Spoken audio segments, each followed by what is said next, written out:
Jadi kalau ada yang mengatakan sudahlah untuk autoimun tidak perlu pakai obat itu malah meracuni saja, cukup dengan mengatur pola makan sudah baik. Karena memang ada beberapa pasien saya itu dengan diet rendah karbo dan gluten baik, remisi betul tanpa obat bisa gitu.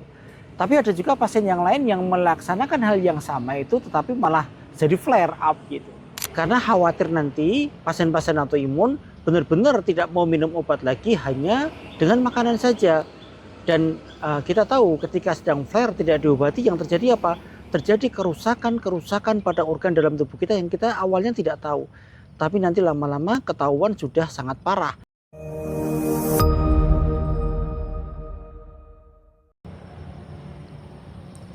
Assalamualaikum dok, Misalnya, apakah benar kalau autoimun itu cukup hanya dengan mengatur pola makan saja dan tidak perlu minum obat?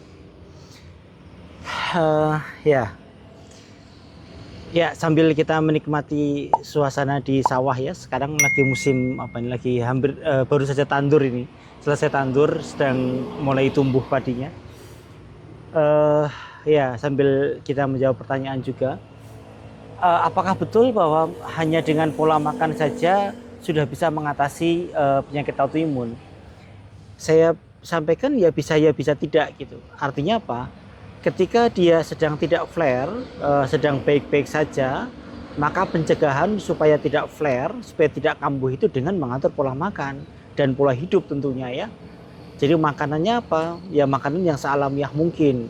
Sampai dengan sekarang memang tidak ada satupun jurnal penelitian yang menyampaikan bahwa makanan tertentu baik untuk autoimun, makanan yang lain tidak boleh untuk autoimun. Memang sampai sekarang belum ada yang valid betul penelitiannya gitu.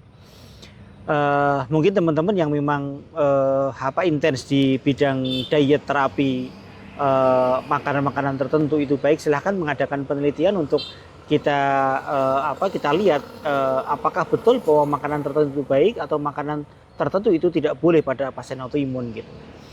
Tetapi pada prinsipnya kalau mencegah flare up itu, maka salah satu faktor lingkungan yang mesti kita jaga adalah dengan mengatur pola makan. Pola makannya harus bagaimana? Pola makan sehat secara umum gitu. Jadi pola makan sealamiah mungkin, tidak banyak zat pengawetnya, makanan fast food, junk food memang betul-betul harus dihindari ya. Kemudian memang disinyalir beberapa penelitian mengatakan mengurangi karbo dan gluten itu cukup baik untuk autoimun, tapi penelitian yang lain dibantah tidak seperti itu. Jadi artinya masih debatable sekali ya masalah makanan ini.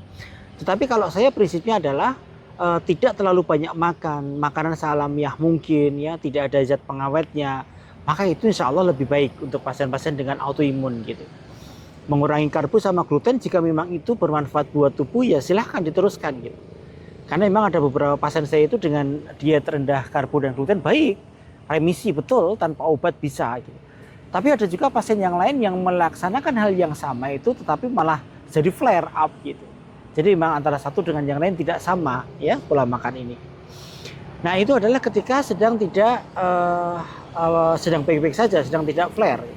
Tapi ketika flare maka menurut saya tetap harus menggunakan obat. Artinya flare itu ada sesuatu yang sedang tidak baik-baik saja dalam tubuh kita gitu ya. Sedang nyeri sendi yang sangat hebat, sedang bengkak yang sangat hebat. Maka kalau hanya dengan mengatur pola makan itu sangat tidak efektif. Jadi tetap harus menggunakan obat ketika flare up. Ketika sedang kamu menggunakan obat dan nanti setelah remisi maka mulai ditapering obatnya, tapering itu diturunkan dosis obatnya, lama-lama dihentikan, tetap ditambah dengan mengatur pola makan dan pola hidup yang baik. Pola makannya harus baik ya, menghindari stres, panik, cemas ya. Kalau bahasa Jawa kemerungsung, sering tergesa-gesa. Ini mesti harus dihilangkan. Ya, beban pikiran yang berat karena ini adalah salah satu pemicu yang sangat penting gitu. Jadi kalau ada yang mengatakan sudahlah untuk autoimun tidak perlu pakai obat itu malah meracuni saja, cukup dengan mengatur pola makan sudah baik.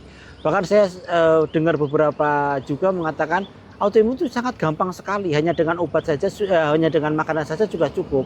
Ini saya kira tidak bijak mengatakan seperti ini gitu ya. Karena khawatir nanti pasien-pasien autoimun benar-benar tidak mau minum obat lagi hanya dengan makanan saja. Dan kita tahu ketika sedang flare tidak diobati yang terjadi apa? Terjadi kerusakan pada organ dalam tubuh kita yang kita awalnya tidak tahu. Tapi nanti lama-lama ketahuan sudah sangat parah. Misalnya terjadi gagal ginjal ya. Karena apa? Karena pasien menghentikan obat nih. Menghentikan obat hanya dengan pola makan saja, padahal sedang flare gitu kan. Akhirnya proses untuk inflamasi terjadi secara terus-menerus pada ginjal, maka terjadi gagal ginjal.